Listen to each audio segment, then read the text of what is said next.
एक गांव में एक बेहद ही गरीब परिवार रहता था। उन लोगों का गुजारा बड़ी ही मुश्किल से होता था। उनके परिवार में एक बूढ़ी माँ, उसका बड़ा बेटा मोहन, उसकी पत्नी माया और उनकी छोटी बेटी जिसका नाम अलका था। अलका शादी के लायक हो चुकी थी। मोहन और माया के एक बेटा था जिसका नाम भोलू था। वे सभी लोग आपस में बड़े ही प्यार से रहते थे। चाहे कितनी भी परेशानी आ जाए, सब लोग मिलकर उसका सामना करते थे। मोहन ने किसी कारणवश साहूकार से कर्जा ले रखा था, जिसकी उसे बेहद चिंता सताती रहती थी कि वो कर्जा चुकेगा कैसे। एक दिन की बात है, घर में सभी लोग खाना खा रहे थे। तभी साहूकार के कुछ आदमी उनके घर आते हैं और मोहन से कहते हैं, मोहन, अगर तुमने कर्जा नहीं दिया तो हम तुम्हारा घर ले लेंगे, इसलिए जल्दी से जल्दी तुम्हें कर्जा देना पड़ेगा। मैं जल्दी ही कर्जा देने की कोशिश करूंगा। कोशिश नहीं, जल्दी ही देना पड़ेगा। ठीक है। और ये कहकर साहूकार के आदमी चले जाते हैं। मोहन की माँ मोहन से कहती है, मोहन बेटा, तू इतनी जल्दी साहूकार का कर्जा कैसे देगा? माँ, तुम चिंता मत करो, मैं और मेहनत करूंगा और ज्यादा पैसा कमाऊंगा और साहूकार का कर्जा भी जल्दी चुका दूंगा।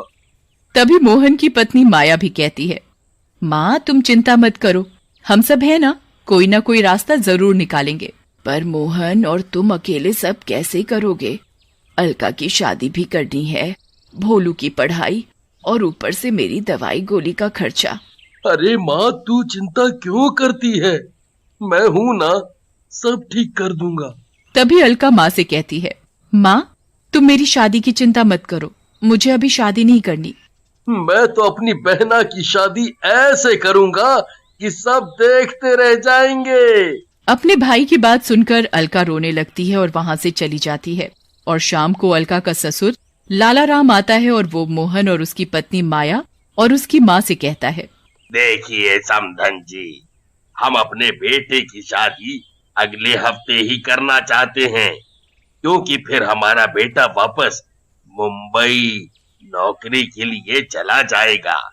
इसलिए हम चाहते हैं कि अगले हफ्ते ही अलका और हमारे बेटे रजत की शादी हो जाए।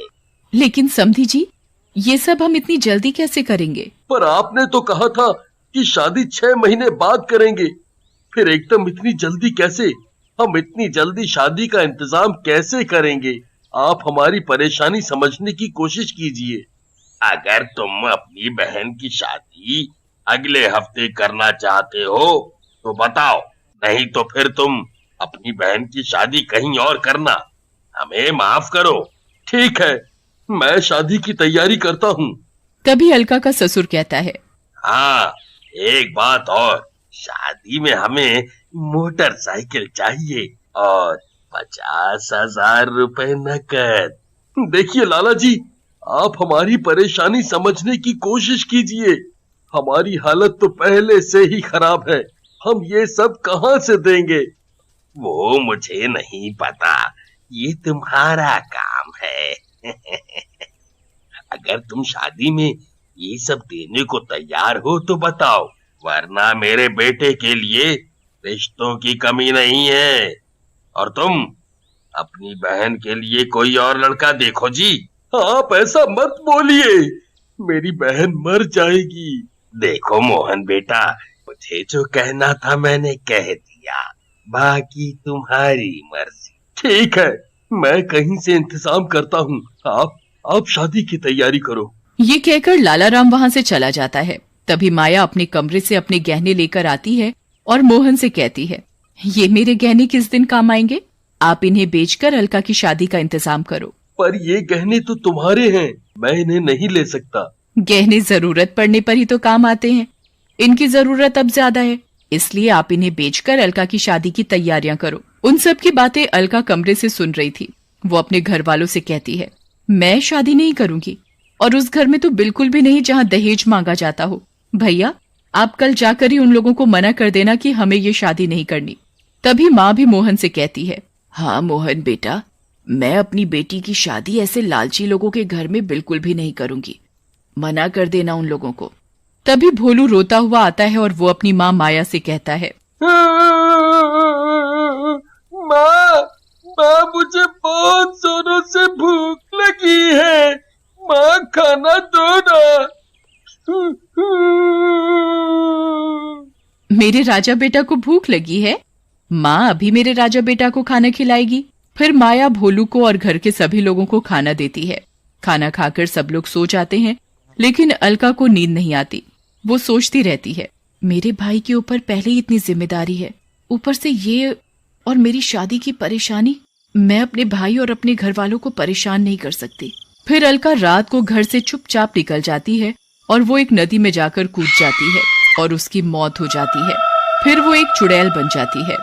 और अगले दिन नदी के किनारे कुछ लोग जा रहे थे तो वो देखते हैं कि अलका की लाश नदी किनारे पड़ी हुई है। तभी एक आदमी लाश देखकर कहता है, अरे ये लाश तो मोहन की बहन अलका की है। हाँ यार, ये तो मोहन की बहन अलका है।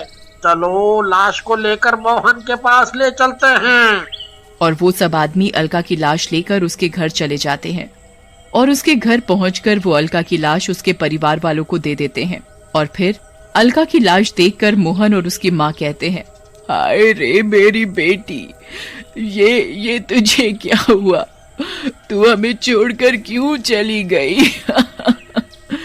मेरी बच्ची, आजा मेरी बच्ची। मेरी बहन, तूने एक बार भी नहीं सोचा कि तेरे बगैर तेरा भाई कैसे रहेगा?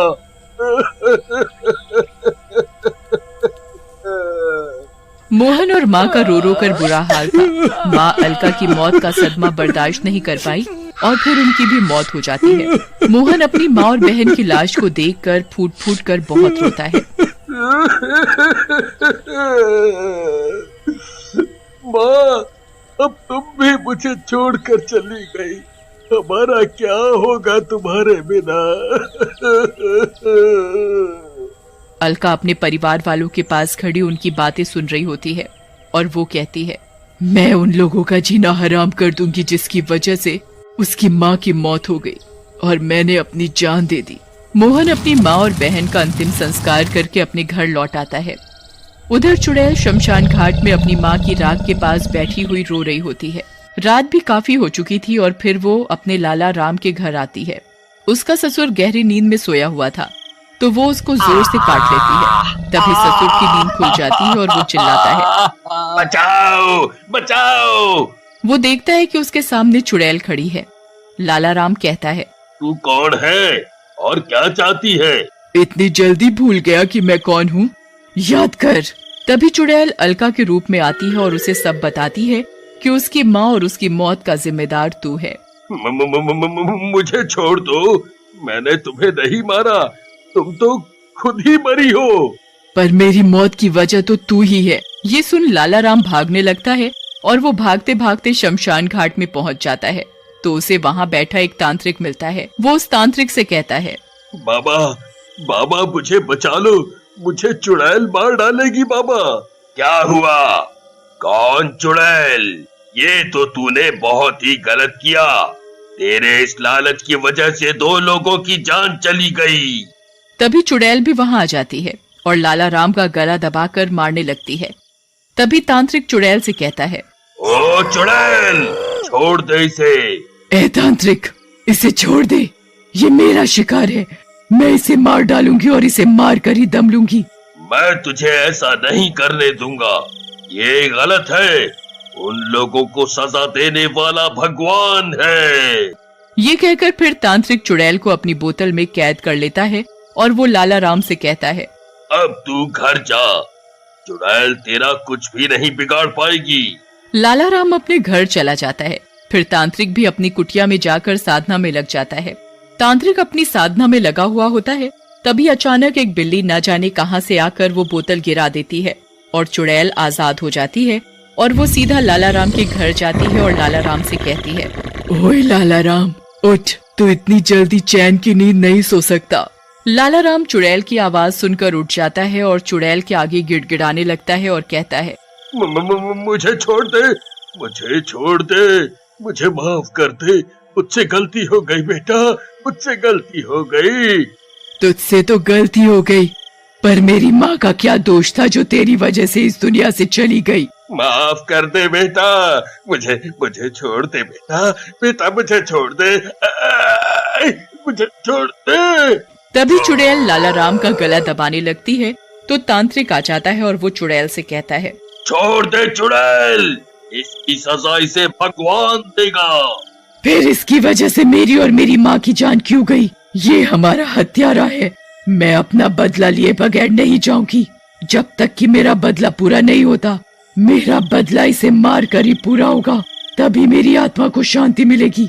फिर चुड़ैल लाला राम को उठाकर फेंक देती है। लाला राम का सर फट जाता है, उसके सिर से बहुत खून बहने लगता है और वो जोर जोर से रोने लगता है और तांत्रिक से कहता है, मुझे बचा लो, मुझे बचा लो इस चुड़ैल से, मैं मरना नहीं चाहता। और फिर तांत्रिक अपनी मंत्र शक्ति से चुड़ैल को कैद करने की कोशिश करता है, पर चुड़ैल इतनी शक्तिशाली थी कि तांत्रिक चुड़ैल की शक्ति के आगे कमजोर पड़ गया। तभी चुड़ैल तांत्रिक से कहती है, ए तांत्रिक, मेरी तुझसे कोई दुश्मनी नहीं है, तू मेरे रास्ते से हट जा, नहीं तो तू बेमौत मारा जाएगा। तभी चुड़ैल लाला राम के गले में अपने नाखून डालकर उसे मार देती है और जोर जोर से रोने लगती है और कहती है, अब जाकर मुझे शांति मिली, अब जाकर मुझे शांति मिली। तांत्रिक चुड़ैल से कहता है, अब तो तुम्हारा बदला पूरा हो गया। चुड़ैल कहती है, हाँ, अब जाकर मेरा बदला पूरा हुआ। फिर चुड़ैल वहाँ से गायब हो जाती है।